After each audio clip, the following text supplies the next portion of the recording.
사장님, 집을 지으시려고 하는 데가 여기입니까? 아, 예, 맞습니다. 저희 아버지한테 물려받은 땅인데요.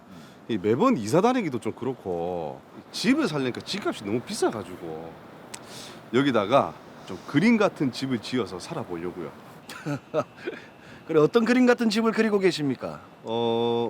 주방이랑 거실은 좀 넓었으면 좋겠고 서재 겸해서 쓸 수 있는 아늑한 복층 구조의 방도 있었으면 좋겠습니다. 사장님이 말씀하신 거 잘 체크해서 만들어 보도록 하겠습니다. 공사 비용은 얼마나 생각하고 계십니까? 한 2억 5천만 원이면 되겠죠. 2억 5천만 원. 예. 그 계약서 따로 안 써도 되겠죠?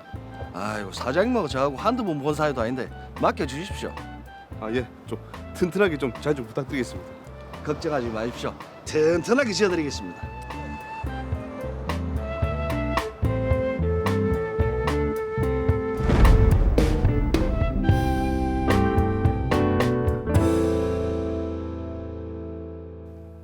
아, 예, 이사장님. 어제 보내드린 설계도로 진행하면 되겠죠? 예, 우리 집사람도 구조가 좋다고 하네요. 그렇게 해주세요. 아, 그리고 집 앞에 진입로에 흙길이 울퉁불퉁해서 다니기가 영 그렇던데 반듯하게 포장 좀 잘 좀 해주세요. 아, 집 앞 진입로요. 포장공사. 예, 알겠습니다.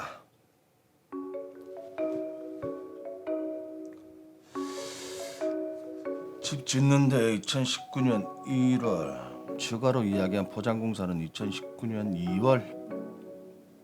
이렇게 하면 되겠네. 그렇다. 여보세요? 아, 안녕하세요. 이번 달 안으로 집 비워주시기로 했는데 연락이 없어가지고요. 아이고, 죄송합니다. 저희가 들어갈 집이 3개월이면 완공될 줄 알았는데 조금 늦네요. 죄송합니다. 그래서 몇 개월 정도 더 있어야 될 것 같은데. 우리 딸의 가족이 들어가려고 기다리고 있는데 일단 알겠습니다. 죄송합니다. 아이씨, 공사 와 그래 진짜 늦노 이렇게. 몇 개월씩 월세 더 내야 된다 이거.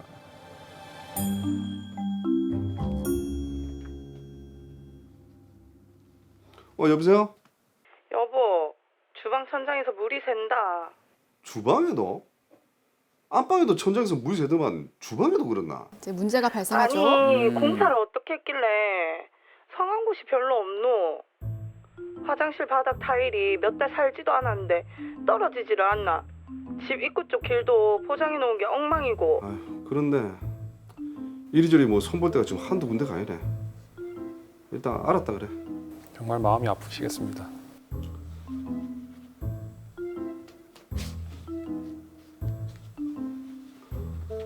여보세요? 두시가. 근데 지난번에 얘기했던 그 새로 지은 우리 집 그 손볼곳 있다고 얘기했다 이가. 그래.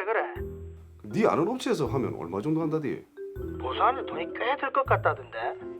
얼마나? 한 5천만 원 든다 카더라. 아이고. 5천만 원? 아휴. 일단 알았다 그래. 난리가 났네요. 처음부터 3억 들여서 짓는 게 나을 뻔했어요. 그러네요.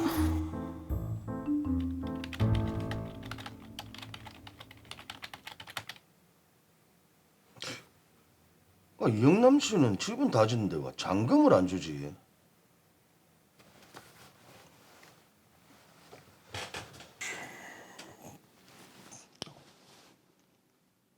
아, 예, 이사장님. 1억 9천만 원은 입금이 됐는데 잔금 6천만 원하고 추가 진입로 공사 비용 2천만 원이 아직 입금이 안 돼가지고 전화드렸습니다. 추가 비용이요? 야, 이 사람 지금 무슨 소리 하노? 그 진입로 포장공사도 공사 대금에 다 포함된 거 아닙니까? 포함이면 공사 대금이 그 가격이 안 나오지요. 추가로 이야기하셨잖아요. 아, 그러고 잔금은 무슨? 오히려 지금 내가 돈 받아야 될 판이구만. 돈을 받다니요. 아니, 튼튼하게 짓는다더만 완전히 부실로 공사해놓고, 예? 이리저리 좀 손볼 데가 지금 한두 군데도 아니고 내가 알아보니까 보수하는데 공사비만 5천만 원 들어요. 그리고 공사 늦어지면서 전에 살던 집에 추가로 내면 월세까지, 예? 사장님, 말씀을 그렇게 하시면 안 되지요. 제가 공사 기간이 3개월이라고 말한 적이 없습니다. 잔금 6천만 원 하고 추가 공사 비용 2천만 원 입금 안 해주시면 법대로 하겠습니다. 아니 뭐 그래 하여서 그래. 법대로 갑시다 법대로. 아이씨.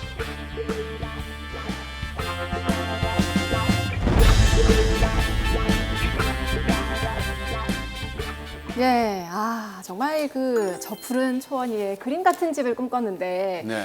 집이 완성이 돼서 들어가 살아보니 문제가 많았습니다. 법대로 따져보자고 하셨는데 사무장님 사건 정리부터 먼저 한번 해주시죠. 자, 일단 깔끔하게 튼튼하게 정리를 한번 해보겠습니다. 예. 이영남 씨는 물려받은 땅에 집을 짓기 위해서 시공업체 대표인 권영철 씨와 공사 도급 계약을 합니다. 따로 계약서를 작성한 게 아니라 구두로 계약 체결을 하는데요. 예. 공사가 시작되고 이영남 씨는 권영철 씨에게 공사 대금인 2억 5천만 원 중에 1억 9천만 원을 지급합니다. 3개월 정도인 줄 알았던 공사 기간이 더 늘어지면서 이영남 씨는 거주하고 있던 집의 월세를 더 내야 됐고 집이 완공돼서 들어가 보니까 또 여기저기 하자가 많아서 보수비만 5천만 원이 들 거라는 견적을 받게 됩니다. 예. 그래서 잔금을 주지 않고 있었습니다.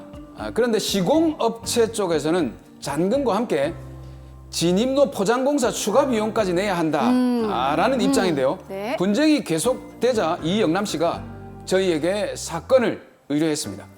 자, 이게 지금 여러 가지 포인트가 있는데 하나하나 따져보도록 하겠습니다. 일단 이 두 분이 아는 사이였는지 구두로 계약을 하고 이 도급 계약서를 쓰지를 않았거든요. 이럴 때 법적 효력이 있습니까? 어떻습니까? 네, 효력이 있습니다. 이런 일이 없을 거라고 생각하기 쉽지만 평당 300에 해달라, 평당 400에 해달라 이런 경우가 굉장히 많이 있는데요. 그래요? 계약서가 작성되지 않더라도 의사표시 합치, 청약과 승낙이 있으면 계약은 성립한 것으로 봅니다. 이 경우 역시 이영남, 권영철 씨가 의사표시 합치가 있었기 때문에 계약은 성립한 것으로 봐야 합니다. 야, 그럼 이제 도급 계약의 경우에는 계약서가 없어도 일단 효력은 발생한다 이렇게 봐야 되겠네요. 도급 계약이라는 이 계약이 일반 계약하고는 어떻게 다른지 그걸 좀 먼저 알아봐야 될 것 같아요. 쉽게 말해서 도급 계약이란 수급인, 보통 공사업체가 일을 완성할 것을 약정하고 상대방인 도급인, 여기서는 건축주가 되겠죠. 결과에 대해 보수를 지급하는 것을 약정하는 것을 말합니다. 예. 쉽게 말해 공사 완성 계약 이런 의미로 이해하시면 되겠습니다.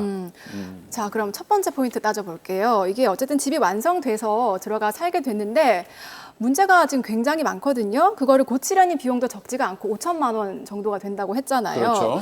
자, 건축주인 이영남 씨가 공사업자에게 돈을 이제 안 주고 있었는데 그럼 이 돈을 줘야 되는 겁니까? 어떻습니까? 네, 이 부분이 제일 궁금하실 것 같은데요. 네. 결론부터 말씀드리자면 줘야 합니다. 오. 이영남 씨는 권영철 씨가 건물을 완공해주면 이에 대한 대가를 지급하기로 계약을 했고 권영철 씨는 어찌됐든 집을 완공해 주었기 때문에 잔금을 줘야 합니다. 추가 비용, 그러니까 진입로 공사 비용도 따로 줘야 합니다. 야, 근데 이게 추가 비용이지 않습니까? 말 그대로 추가 비용인데 이건 좀 안 줘도 되는 거 아닐까요? 네, 일반적으로 건물 신축 공사를 하는 경우에 토목 공사가 반드시 포함되어 있다고 보기는 어렵습니다.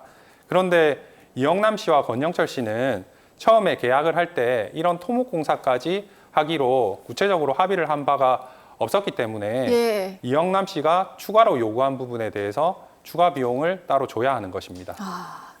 이게 구두로만 계약을 하니까 또 이런 문제가 생기네요. 이게 네. 완공된 집이 하자가 굉장히 많았는데 그 하자 보수비를 의뢰했더니 5천만 원 정도가 나왔거든요. 이거는 그러면 시공사 측에서 책임을 져야 되는 거 아닙니까? 네, 그렇습니다. 완공된 집에 하자가 있으면 시공사, 즉 수급인이 책임을 지고 보수를 해줘야 합니다. 네. 소송으로 가게 되면 감정을 해서 이런 감정 비용을 산정을 하게 됩니다. 자, 이게 한두 푼도 아니고 큰 돈 들여서 건물을 지었는데 부실 공사라 또 법적 책임을 물어야 되고 감정적으로 힘들고 이 집을 부셔버릴 수도 없고 이게 참 처음부터 그러니까 공사 도급 계약서를 좀 확실하게 작성을 해야겠네요. 그렇습니다. 아무리 친하고 아는 사이라고 하더라도 구두가 아닌 계약서를 꼭 작성하시고 애초부터 꼼꼼하게 따지고 그것을 작성해 두셔야 합니다. 아, 근데 이제 알기는 알겠는데 도급 계약서라 하면 왠지 좀 어렵거든요. 왠지 설계도도 있어야 될 것 같고. 네, 맞아요. 또 거기에다 또 구체적인 항목은 어디까지인지도 정해야 될 것 같고. 뭐 이렇게 물음표만 둥둥 떠다니는데 도급 계약서 어떻게 써야 되는지 그 팁을 좀 알려주시죠. 네, 도급 계약서를 쓸 때에는 아까 사례에 나왔던 것처럼 저렇게 주먹구구식으로 하면 안 되고 계약서에 설계도면, 내역서, 시방서까지 첨부를 하시고 자재는 어떤 자재를 쓸 것인지, 수량은 얼마로 할 것인지, 각 공정별 공사 대금은 얼마로 할 것인지, 세금 문제까지 포함해서 계약서를 분명하게 작성해 두는 것이 필요합니다. 예. 아니 세금 문제까지 포함을 한다면 그 어떤 세금을 얘기하는 거죠? 도급 계약에서 부가가치세라는 세금이 발생할 수 있거든요. 이 부가가치세를 어떻게 할 것인지 미리 계약서에 작성해 두셔야 합니다. 이게 보통 10% 정도 되는 거죠. 그러니까 네. 금액 자체가 크면 그것도 굉장히 큰 금액이 되는데 그러면 이렇게 복잡한데 말이죠. 좀 이게 뭐라고 해야 될까? 딱 정해져 있는 양식 이런 건 없을까요? 네, 국토부에서 나온 민간건설 표준계약서라는 것이 있는데요. 만약에 시간이 없다고 하더라도 구두계약이나 한 장짜리 계약서 이런 거 작성하지 마시고 국토부에서 나온 민간건설 표준계약서를 꼭 활용하시기 바랍니다. 네. 자, 그런데 아까 그 공사 기간을 말씀을 하셨는데 이게 굉장히 저는 애매할 것 같거든요. 갑자기 뭐 비가 온다거나 그렇지. 여러 이유로 공사 그 기간을 못 맞출 경우도 많잖아요, 사실은요. 네, 그렇죠. 그럴 때를 대비해서 만약 그때로부터 늦어지면 손해배상을 어떻게 얼마나 할 것인지 미리 정해두시는 것도 중요합니다. 예. 보통은 공사가 늦어질 경우 늦어지는 1일당 총 공사 대금의 0.01% 이런 식으로 약정을 해두곤 합니다. 자, 변호사님 말씀을 들으니까 어느 정도는 이해가 가기는 합니다만 이게 실제도 진행을 하다 보면 놓치는 것도 많잖아요. 그래서 더 꼼꼼히 체크해야 될 것 같은데 이럴 때는 특히나 좀 전문가들의 도움이 필요하겠어요. 네, 그렇습니다. 변호사 등 법률 전문가에게 계약서의 검토를 요청하시면 애매하게 작성되어 있어 향후 분쟁의 소지가 있다거나 나중에 소송으로 가게 되었을 때 곤란해질 수 있는 부분에 대해서 상담을 받고 수정을 하실 수 있을 겁니다. 근데 이제 꼼꼼하게 쓰는 것도 중요하지만 공사 도급 계약할 때 좀 체크를 해야 될 주의사항 이런 건 없을까요? 네, 그렇습니다. 건설공사는 분쟁이 발생할 소지가 높고 이 쟁점도 상당히 다양하기 때문에 그걸 전부 다 말씀드리기는 어렵습니다만은 제가 꼭 얘기 드리고 싶은 것은 선급금 보증보험, 이행보증보험, 하자 보수 보증보험처럼 이 공사가 제대로 진행되지 않았을 경우에 대비책을 미리 마련해 두시는 것이 필요하겠습니다. 그래서 이런 보증보험의 가입 여부를 확인해 보셔야겠습니다. 그러니까 시공업체가 그런 보험 종류들을 가입을 했는지를 체크를 하라는 얘기인데 그럼 그런 보험이 어떤 우리에게 도움이 되는 거예요? 우선은 이런 보험에 가입한 업체라는 것 자체가 그 시공 능력이라든지 자금 능력을 어느 정도 인정받은 업체라고 보실 수 있겠습니다. 예. 그렇기 때문에 아무래도 공사 자체를 일단 큰 탈 없이 마무리할 수 있다는 좀 담보가 되겠고요. 설령 공사가 제대로 진행되지 않더라도 시공업체와 별도로 소송 절차 없이도 이 보증보험회사로부터 보험금을 지급받게 되니까 예. 큰 탈 없이 손해를 회복하실 수가 있겠습니다. 이게 참 시공업체 성전도 중요한 것 같네요. 그러면 어떤 업체가 괜찮은지 어떻게 좀 믿고 맡길 만한지 어떻게 알아볼 수 있을까요? 제 생각으로는 예. 공사를 맡길 시공사의 과거 공사 실적을 알아보는 게 좋을 것 같고 예. 그리고 한 군데만 시공사를 선택해서 그 시공사한테 공사를 맡길 것이 아니라 예. 여러 군데로부터 견적서를 받아서 견적서가 가장 구체적으로 잘 되어 있는 곳을 선택하는 게 좋을 것 같습니다. 일단 시공사의 과거 공사 실적을 알아보고 그리고 나서 여러 군데 좀 견적서를 받아서 어떤 곳이 괜찮은지 확인을 하고 선택을 하라는 말씀이시군요.